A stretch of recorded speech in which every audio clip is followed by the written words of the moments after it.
Hello everyone, welcome to Auto Info channel. In about a month after the first official teaser, Mazda showed us another picture where we can see the taillights of the upcoming CX-90. It will be a 3-row SUV which could fully replace or be offered alongside the current CX-9. But if you take a look at the recent spy shots, CX-90 must be longer than CX-9. It would help to add more space to the second and third row. The interior design could be something between CX-60 and CX-50.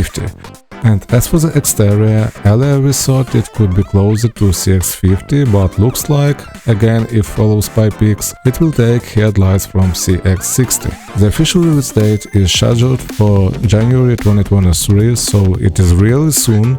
And while we are waiting, please take a look at our fresh renderings with different body color options.